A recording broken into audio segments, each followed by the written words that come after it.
You had said that the offense has been the focus for a lot of the improvement. You come out and you hit the first 10 shots. I mean, what's working for you guys right now? Guys are confident, playing free, playing together. That's the most clear thing you can see is obviously the ball movement, the crispness on offense, and taking advantage of opportunities.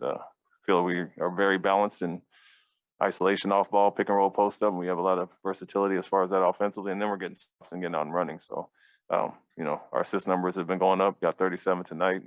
Making shots is always you'll benefit from the made shot, but the unselfishness is there. You see the ball popping around. Guys are passing up shots and getting everybody else, and it's becoming contagious. We talked before the game about how this first game back from a long road trip is kind of problematic for a lot of teams. I mean, I know you dismissed that, but like this, I think probably exceed most people's expectations. I mean, how do you come out this well in this situation? Yeah, we really pointed out what we did poorly at their place. I mean, it was a close game and they hit a team high 27 threes. And so we wanted to focus on taking them off the line. They only made 8 tonight and, running them inside the line. So it was really looking back at what we did poorly there. Obviously, it's a different team defensively and offensively now, but if we could take those away and make them earn their points, and it felt like we did that for the most. Our focus was good tonight. We won every quarter. Other than that, 29 was our highest, quarter in the fourth. And so offensively came out sharp with some, really some juice behind. We talked about even going to Golden State and then going from SAC to Denver, playing against 2 really good teams. We had the right energy. And so our mindset was the same tonight coming in, knowing we have 3 days of no games. So let's leave it out there on the court and test ourselves against another good team.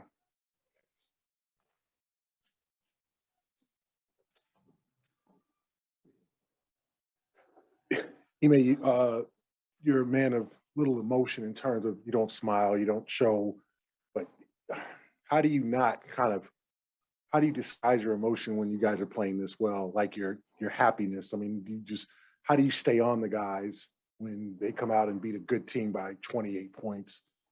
Yeah, I mean, there are always pulls of where we can get better. It felt like they had 45 at the half, and we gave up 4 threes that we didn't have to give up.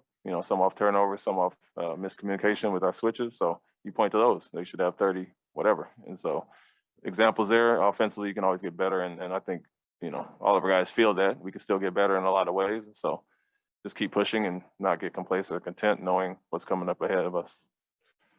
You guys have 3 days off, coming off this win. The NBA news cycle is going to be all about how great you guys are and dominant and the win. How do you tell your guys to kind of keep it and push it and ignore the noise, or do you tell them don't listen to the outside noise even, or did you tell them before when it was negative? No, I mean, the social media age, everybody probably hears and sees everything. I only see it if somebody tells me, but for our guys, I mean, we have a mature group for a young group of guys and some veteran leaders that where we were and where we are now, where we want to get to. And so that does us no good focusing on that part. It's just about how we can keep pushing and improving. And like I said, I think we all feel there's another level we can take it to, being even more stingy on defense and, everybody getting on board offensively. And you can kind of see Daniel and Derek, starting to figure it out on both sides of the ball. So it just adds to us overall as a team and, some extra weapons offensively when Peyton and guys are going like that as well. You've been part of championship teams. Is there any similarities between the ramping up process before the postseason that you're seeing with these guys and you've seen in the past? Yeah, it's what I talked about before the game. It's a balance there of rest and as well as preparing for what's coming. And so, a night like tonight is great when you can play Jason 28. There are nights you don't want to play him at all. That's a true night off. But if you can still keep him a little lower, but there are going to be tough games coming up where he has to get that, like I mentioned, 39, 40 minutes or for guys like Mark and JB as well, because that jump is going to come in the playoffs and the hard-fought games. And so you don't want them to be caught off guard by that, but at the same time, find that balance. And, we have 2 back-to-backs, to finish the season out of our 8 games, but a lot of breaks in between there as well. So we'll try to find that balance of keeping them rested as well as building that up. And, the main thing is, like I said the other day, staying out of the play-in so you have a full week to prepare and get rested. And so that's our goal. Keep striving, move court advantage, and stay out of that 7-8 range. So I think you're like a game and a half from the top seed. So is the goal still stay out of the play-in, or is it the goal to to take this thing. No, I mean, yeah, you keep winning and playing well, and health is the main thing, but playing your best going into it as well. And I think we've done that. Obviously, lately we've continued to progress in the right way, and we want to win as much as possible and rest our guys. So it's a balance overall, and we're not checking on what anybody else is doing. It's a matter of how we're playing and continue to push in that direction. So there's a few things with discussions to have as far as that, finding that balance. But I think playing your best basketball is most important.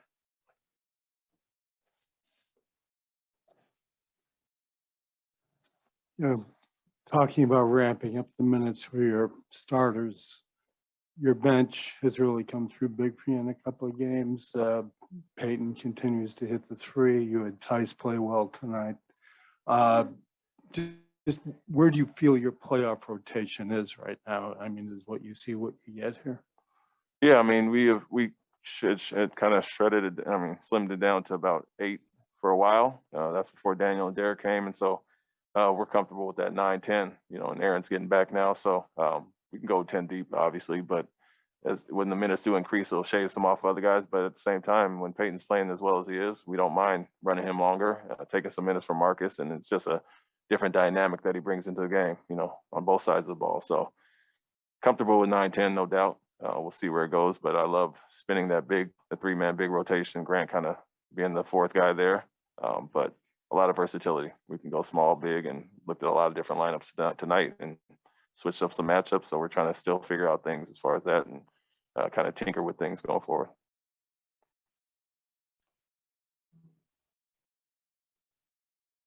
Wrap it up right there. Thank you, Coach. Thank you.